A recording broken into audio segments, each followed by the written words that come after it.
हमारे साथ फारूक हुसैन साहब, आसमा शिराजी साहिबा और मुनीफ फारूक साहब मौजूद हैं। आप तीनों का बहुत शुक्रिया। फारूक हुसैन साहब, जाहिर है बहुत कुछ अदालती तारीख में पाकिस्तान में हुआ और उसका फैसला उसी वक्त नहीं हुआ, बाद में तारीख ने फैसला किया। तो ये साकिब निसार साहब का जो मामला है, जो नवाज शरीफ साहब मरियम नवाज को सज़ा का मामला है, आपको लग रहा है कि इसका कोई फौरी फैसला हो जाएगा या तारीख नहीं फैसला करना है, क्योंकि ना हुकूमत तैयार है तहकीकात करने के लिए, अदालत ने सू मोटो लिया नहीं है और नून लीग फिलहाल जा नहीं रही है इसको अदालत में लेके?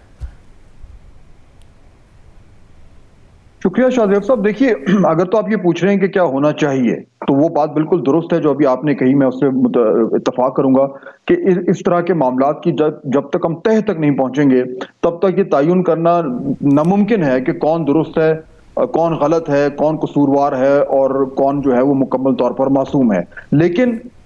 अगर हम देखें कि माजी में जो है वो इस तरह के मामलात को किस तरीके से ट्रीट किया गया, तो फिर तो कुछ उम्मीद हमें कम ही नजर आती है। और उसकी एक वजह यह है कि ये तमाम तर मामलात जो हैं वो सियासी मफादात को हासिल करने के लिए किए जा रहे हैं। अब आप देखिए, इसमें ये जिस तरह आपने भी कहा कि ये जो ऑडियो रिकॉर्डिंग सामने आई है, इसको अगर हमने वेरीफाई करना है कि वाकई में ये दुरुस्त है नहीं है, तो ये अब इतना मुश्किल काम तो नहीं है। एक कंपनी तो फॉरेंसिक्स कर चुकी है, लेकिन चलिए अगर दूसरी साइड ये चाहती है कि वो एक इंडिपेंडेंटली वेरीफाई कराएं तो ये भी हो सकता है। लेकिन जिस तरीके से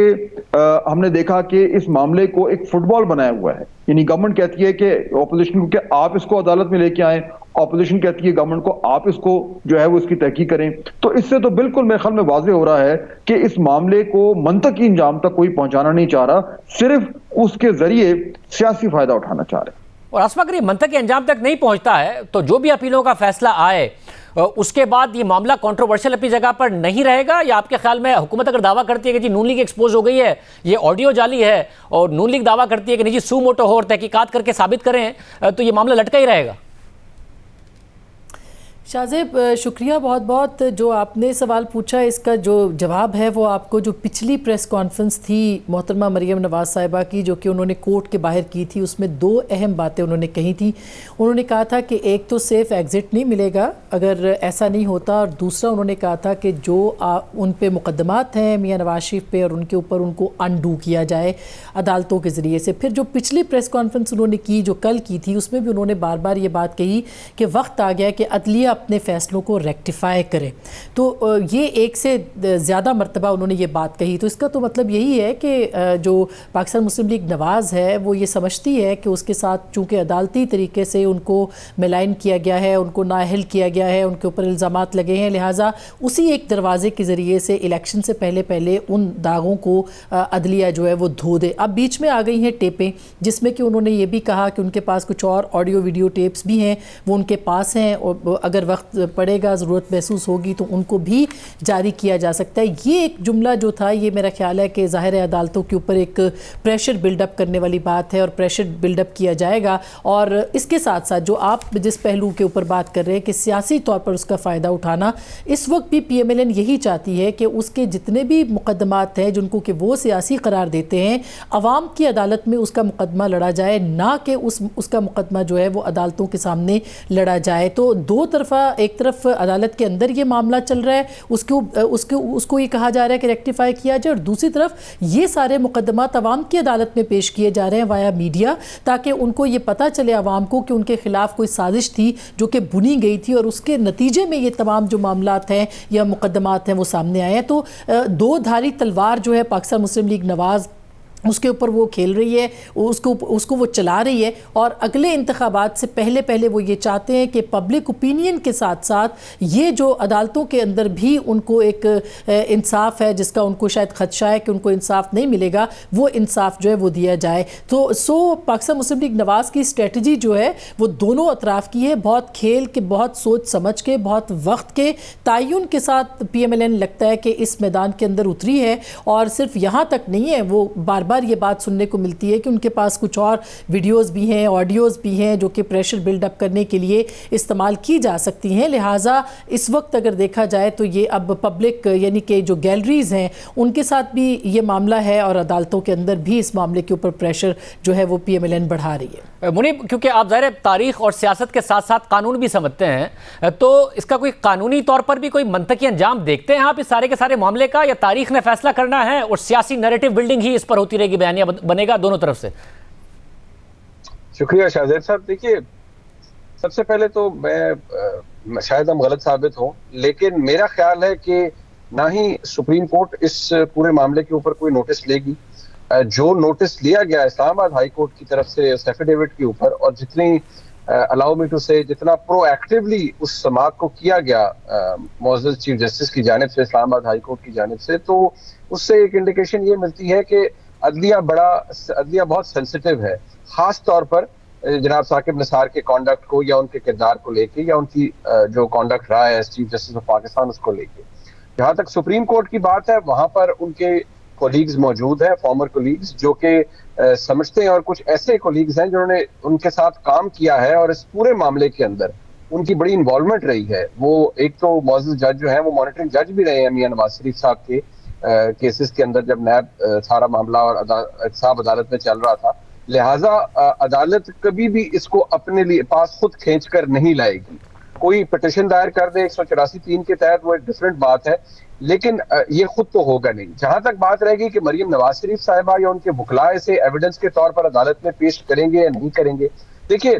वो एक एडिशनल एप्लीकेशन दे सकती हैं अपनी अपील के साथ। उन्होंने शौकत अजीज सिद्दीकी साहब का पूरा नैरेटिव भी बयान कर दिया, वो भी लफ कर दिया अपनी अपील के साथ, इसको भी बतौर एविडेंस वो कर देंगी। वो ये चाहेंगी कि किसी स्टेज के ऊपर जो एफिडेविट है राना शमीम साहब का, उसको भी क्लब कर दिया जाए। लेकिन जो डिसीजन है वो अदालत ने ही देना है। क्या जो तारीख है इस हवाले से वो इतनी कोई खुशगवार नहीं है। मेरे लिए हैरत की बात थी बहसियत कानून के तालिब इल्म के कि जब अरशद मलिक साहब का कॉन्डक्ट सुप्रीम कोर्ट तक डिस्कस हुआ, उनको नौकरी से निकाल दिया गया, लेकिन जो फैसला उन्होंने किया वो अभी तक इन फील्ड है, जो कि क्वेश्चनेबल बात है, जो कि समझ से बालातर है। और आसान था अदालत के लिए, मौजूद सुप्रीम कोर्ट के लिए और खोसा साहब के लिए, जो कि उस वक्त चीफ जस्टिस थे, कि वो कम से कम ये डायरेक्शन जरूर दे देते, या इस्लामाबाद हाई कोर्ट ये डायरेक्शन दे देती कि इस मामले की री हियरिंग की जाए मेरिट्स के ऊपर, जो कि एक प्रैक्टिस भी है और कोई ऐसे अचंभे की बात नहीं है। अदालतें ऐसा करती हैं जहां पर उन्हें ये शक हो, शायबा हो कि इसके अंदर कोई प्रैक्टिस ठीक नहीं की गई, एविडेंस को एवेल्युएट नहीं किया गया, तो अदालतें रिमांड बैक, उसे लफ्ज इस्तेमाल किया जाता है, रिमांड बैक कर देती हैं ट्रायल कोर्ट को। लेकिन ऐसा कुछ भी नहीं हुआ, जो कि कुछ सवालिया निशान जरूर उठा देता है पाकिस्तान के अदालती निजाम, खास तौर पर इन फैसलों के हवाले से। और अगर इन फैसलों का मेरिट देखा जाए, जैसे मियां नवाज शरीफ को नाअहल किया गया, या अगर उसके बाद आप देखिए रीत रही जहांगीर तरीन साहब को किया गया, तो मैं तो अभी भी कहता हूं कि वो ऐसी जजमेंट्स हैं जो किसी स्टेज पर जाके मौजूद अदलिया को या जजेस को हॉन्ट करेंगी, क्योंकि उसके अंदर जो प्रेसिडेंट कोर्ट किए गए वो नहायत ही वीक थे।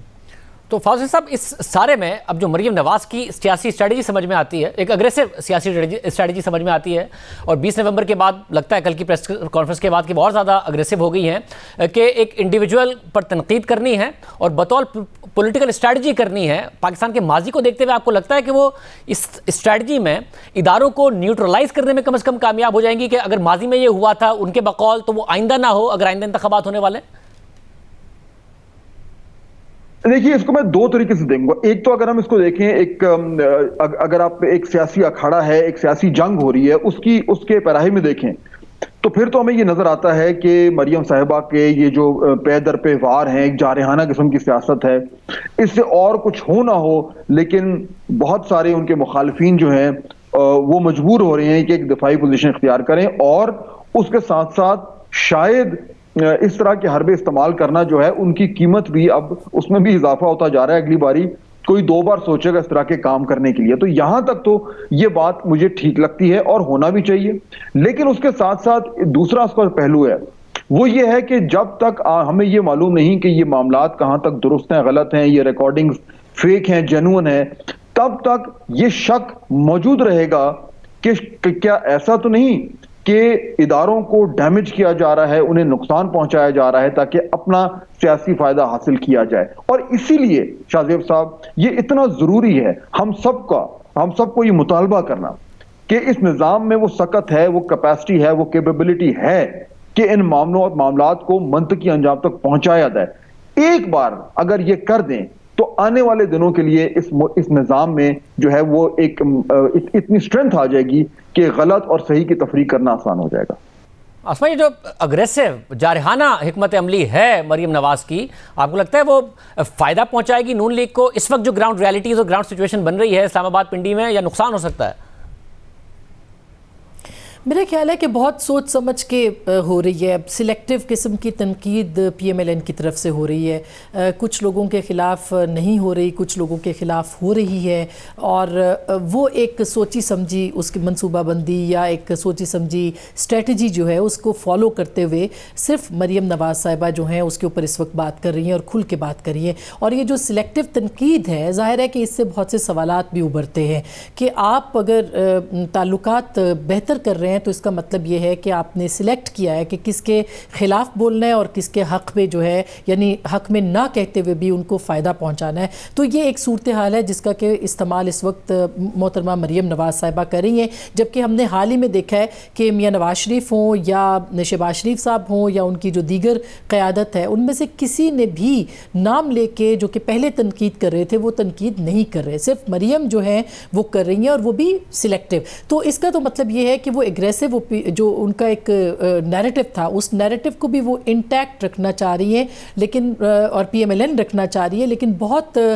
तरीक़े के साथ, ताकि उसका एक मैसेज भी चला जाए और उसके साथ साथ वो आइंदा आने वाले जो दिन हैं उसके अंदर अपनी जो एक इस्टेब्लिशमेंट के साथ उनका जो एक ताल्लुक़ बन सकता है, उस ताल्लुक़ या उस बातचीत या उस डायलॉग या उस राब्ते के ज़रिए से जिसकी कि एक डिज़ायर बहरहाल सियासी जमातों के अंदर होती है, उसके लिए भी एक रास्ता जो है वो खुला रहे। तो ये एक बहुत ही इम्पॉर्टेंट मामला है, और ख़ास करके इस तरह की सूरत हाल में जबकि वो एक्सपेक्ट कर रहे हैं कि बहुत जल्दी इंतखाबात के लिए सूरत हाल बन सकती है और उसके लिए वो ज़ोर डाल सकते हैं या दबाव डाल सकते हैं। हाल ही में आपने PDM के इजलास का भी देखा होगा जिसके अंदर दो तरह का ओपिनियन जो है वो हमें सामने देखने को मिला। इसमें शहबाज शरीफ साहब कह रहे थे कि पार्लियामान के ज़रिए से आपने बातचीत आगे बढ़ानी है, यानी दबाव डालना है हुकूमत के ऊपर, उसकी रुखसती के ऊपर, जबकि नवाज शरीफ साहब का ये कहना था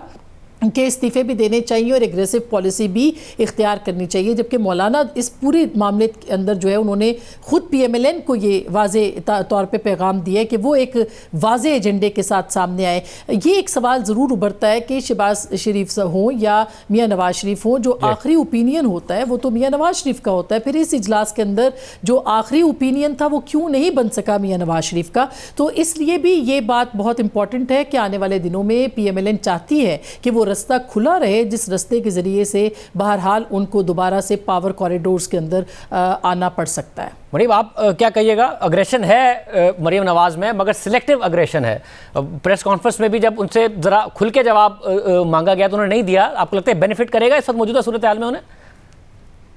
देखिए, पाकिस्तान मुस्लिम लीग नून खास तौर पे मरीम नवाज शरीफ साहिबा अगर देखा जाए, बल्कि मैं पर्टिकुलराइज करूंगा मरीम नवाज शरीफ साहिबा को, वो टारगेट कर रही हैं फॉर्मर DG ISI को, जो कि उनके मुताबिक उनको सूट करेगा।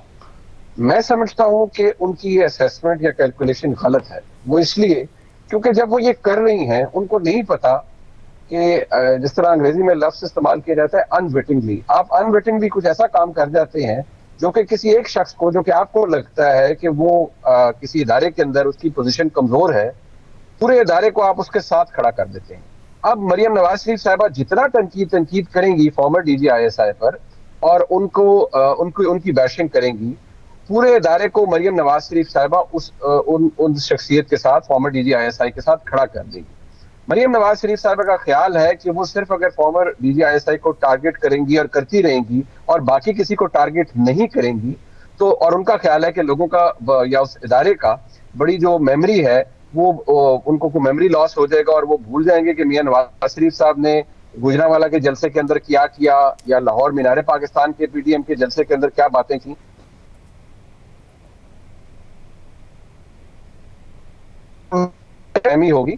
गलतफहमी होगी क्योंकि इस चीज ने पाकिस्तान मुस्लिम लीग नून को डैमेज करना है और डैमेज किया है। अगर मुस्लिम लीग नून कंटिन्यू करेगी ये सब कुछ करते हुए तो मुस्लिम लीग नून को इसका नुकसान होगा। अगर मुस्लिम लीग नून ने कुछ जगह अपनी बनानी है तो वो शहबाज शरीफ साहब का तरीका है कि आपने अपने लिए स्पेस क्रिएट करनी है विदाउट एंटेगनाइजिंग द एंटायर इंस्टीट्यूशन। अगर आप ये कहते रहेंगे कि हमने सिर्फ एक शख्स को तनकीद करनी है और इदारे को उससे कोई सरोकार नहीं है, तो ये बहुत ही गलत अप्रोच है और ये बहुत बुरी तरह बैकफायर करेगी। फाजिल साहब ये बताइएगा, पीडीएम इस सब में कहीं कोई फैक्टर बनेगा या नहीं बनेगा? पिछला इजलास हुआ, बड़े बड़े ऐलानात की खबरें आ रही थी, वो नहीं कर सके, फिर कहा कि जी 6 को दोबारा मिलेंगे। ये कुछ कर पाएंगे या हमेशा की तरह बस दावे ही करते रह जाएंगे? देखिए, इसमें तो मेरे ख्याल में कोई शक नहीं है। कुछ लोगों को शायद ये बुरा लगे, कुछ को अच्छा लगे कि हमारे निज़ाम में, हमारी सियासी निज़ाम में जो सेंटर ऑफ ग्रेविटी है वो अभी भी एस्टैब्लिशमेंट है। चुनाचे पीडीएम की जो सियासत है उसका जो रुख है